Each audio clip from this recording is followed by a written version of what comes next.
Hey everyone, how's it going? It is Sunday the 27th? I'm not quite sure actually.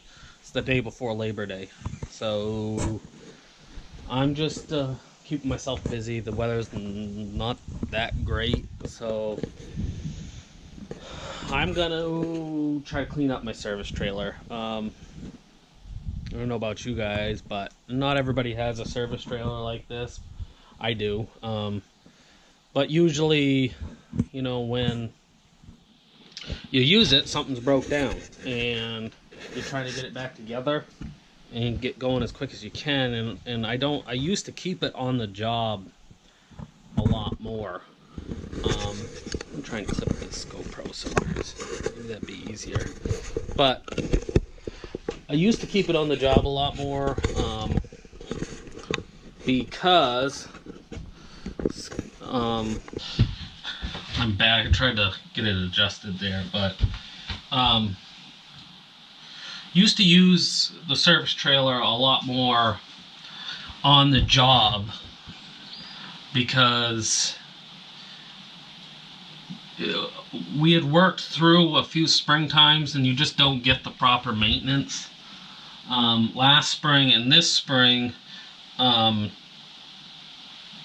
we had the forwarder at a garage where we could do stuff. So I have the hose maker, and it's just basically what I'm getting at is when you're doing trauma surgery on equipment and you're trying to get it back going, usually I'm hauling the trailer there because I don't need it on the job anymore, because we used to have it there more because we had hoses and more frequent breakdowns that weren't huge, but we needed the trailer for. Now that we've taken a couple springs and brought it to a garage and just went through it, we don't need it as much. So now whenever I need the trailer, I'm hauling it there and then hauling it back, and it doesn't necessarily always get cleaned up and all the tools put away right. So, and of course my harvester is new, so that doesn't really need anything. So it just gets messy, and it's cords and drills and just stuff. And also, around here in Maine, the roads aren't that great after springtime, and whether the towns or the state have fixed them, and it shakes everything around in this trailer, and half the stuff falls. But I'm gonna clean this all up. But this is my portable Gates crimper. There's all the crimp settings for different dies. I mounted the pump down there. I used to have a bench here where it was mounted, but that actually ended up being too heavy, and just like I said, going down the road, it broke the screws. So I took the bench out. This is actually a little better place. My chain grinder. I cut the hydraulic hose with that. I don't have a lot of hydraulic hose stock right now because we just really haven't gone through a whole lot. I keep my fittings and stuff in here, odds and ends. So, mostly I'm actually a little low on fittings right now, but I haven't really stocked up in a while. But I try to.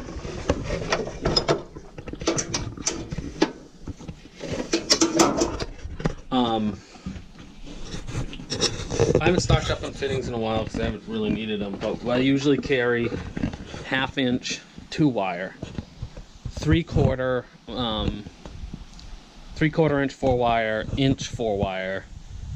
That's mostly what we use, 1/2, 3/4, an inch. And most of the forestry stuff has, or the harvester anyways, has 4-wire.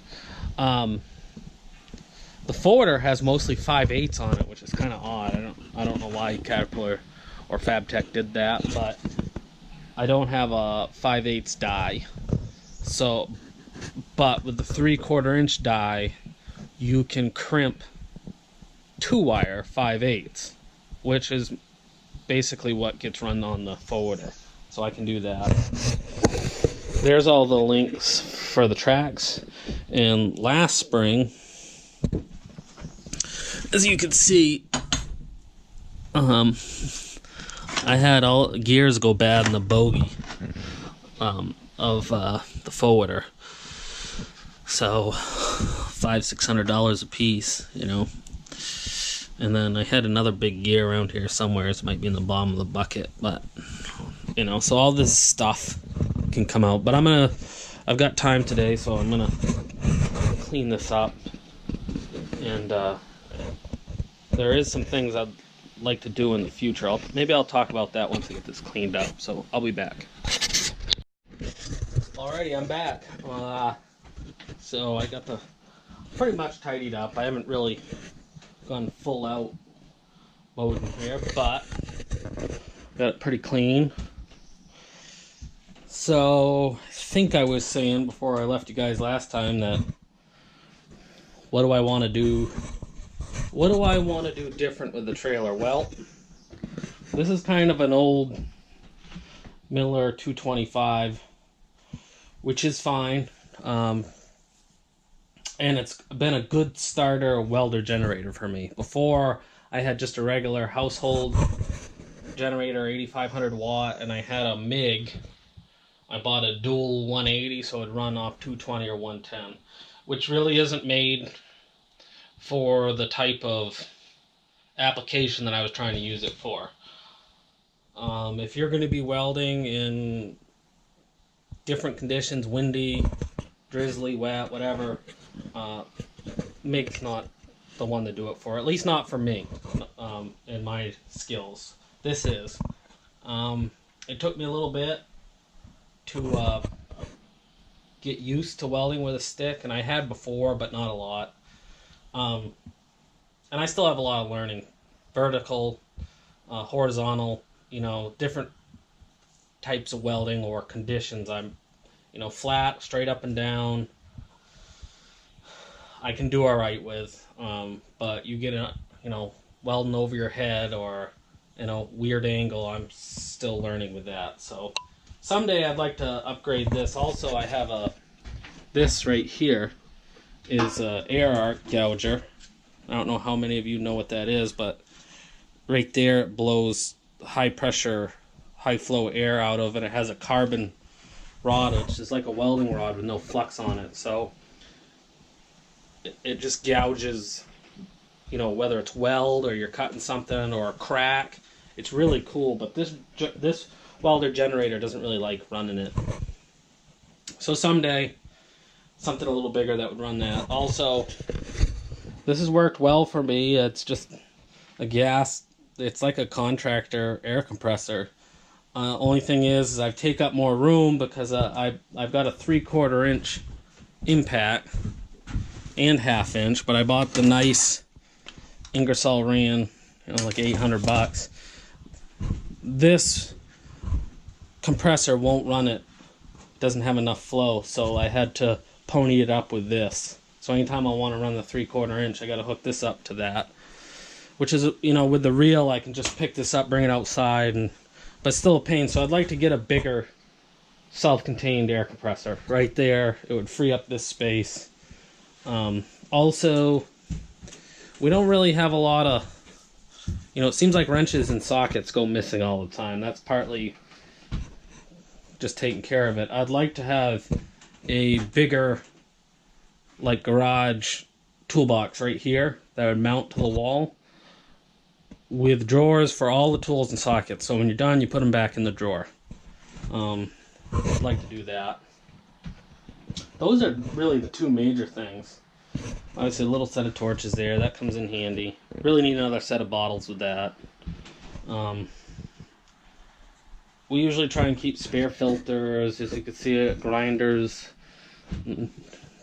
cordless drill, regular drill, fuel filters, oil filters, snap ring kits, monster snap ring kit, actually.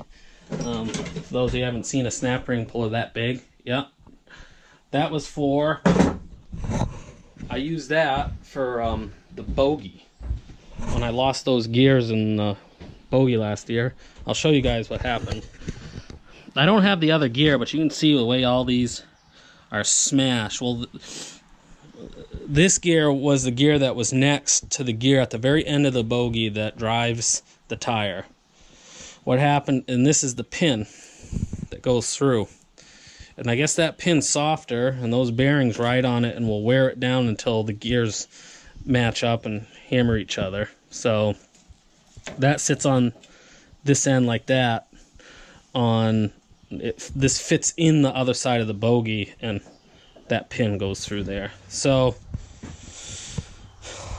anyways, I bought that snap ring kit to get. There's a great big cover that's bigger than that, about that size or bigger, that fits on the back side of the bogie with a giant snap ring. So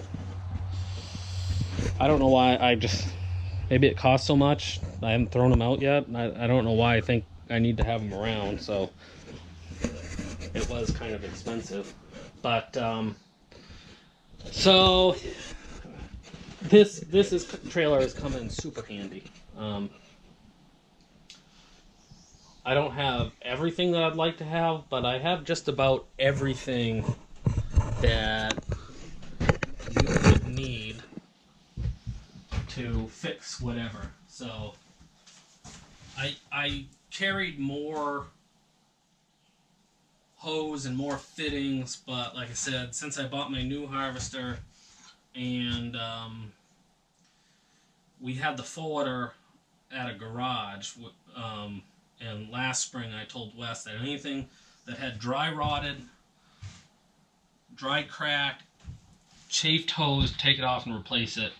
And we did that. So I really haven't used my crimper that much, my hose maker, but it's still invaluable, especially in a remote location. So, which we haven't worked in a very remote location in a little while, but we've had times where you're not close and you can't afford to be running to get hoses made.